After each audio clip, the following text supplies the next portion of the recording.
صحابہ کرام نے کی یا رسول اللہ جس کے پاس مال و دولت نہیں ہے، جس کے پاس پیسہ نہیں ہے، وہ غریب ہے، مفلس ہے، وہ نادار ہے۔ نبی صلی اللہ علیہ وسلم نے فرمایا نہیں، وہ مفلس نہیں ہے،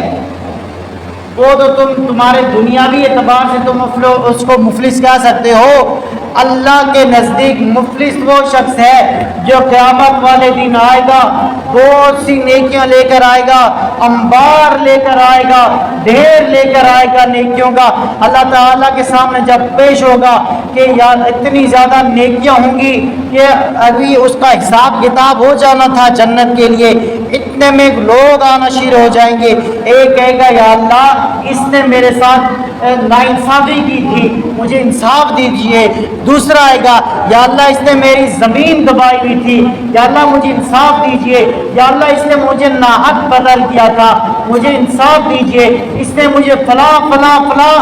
مجھے سزا دی تھی، یا اللہ مجھے انصاف دیجیے۔ حدیث میں آتا ہے نبی صلی اللہ علیہ وسلم فرماتے ہیں اتنی لمبی قطار لگ جاتی ہے، اللہ رب العزت وہاں ایک ایک بندے کو جس کا اس نے حق مارا ہوتا ہے، حق دبایا ہوتا ہے، ناانصافی کی ہوتی ہے، ایک ایک کو حق دے گا، اس کی نیکیاں ساری ختم ہو جائے گی، ابھی لائن باقی ہوگی۔ وہ جو نیکیوں کا انبار لے کر آیا تھا وہ ساری ختم ہو جائے گی، ابھی وہ لائن باقی ہوگی، ابھی وہ لوگوں کی قطار باقی ہوگی۔ اللہ رب العزت فرشتوں سے کہیں گے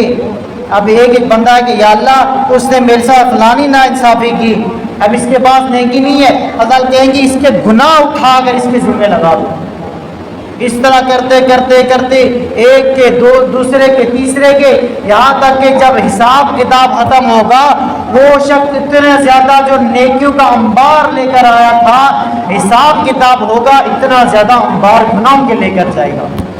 اس کے بارے میں نبی صلی اللہ علیہ وسلم نے فرمایا اگر غریب ہے، مفلس ہے، تو ایسا شخص ہے جو دنیا میں بے شمار نیکیاں کرے، بہت سے زکوٰۃ بھی ادا کرتا ہو، تہجد گزار بھی ہو، حج بھی کرتا ہو، کلمہ طیبہ بھی پڑھتا ہو، اور 5 وقت کی نماز بھی پڑھتا ہو، ہر ایک عمل کرتا ہو، حقوق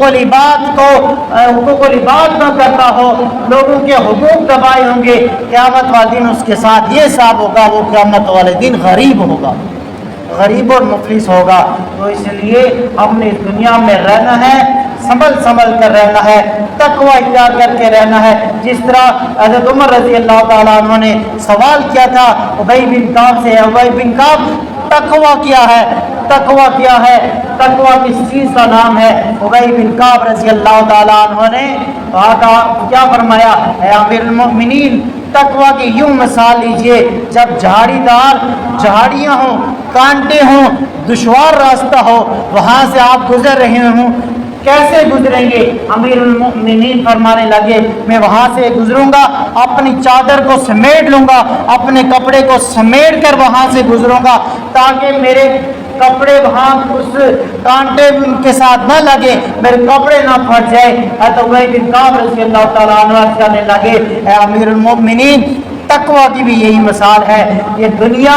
اس کے ہر قدم کے اندر گناہوں کے کانٹے ہیں، جھاڑیاں ہیں، جگہ جگہ پر بے برائیاں ہیں، گناہ ہیں۔ اس دنیا کے اندر بندہ اس طرح زندگی گزارے جس طرح اس تنگ دشوار راستے سے بندہ گزرے، اس طرح گزارے کہ ہر ایک کے حقوق کو ادا کرتے رہے، اللہ تعالیٰ کا حقوق ادا کرتا رہے، اللہ تعالیٰ سے معافی مانگتا رہے، اللہ کے سامنے رجوع کرتا رہے، بار بار معافی مانگتا رہے،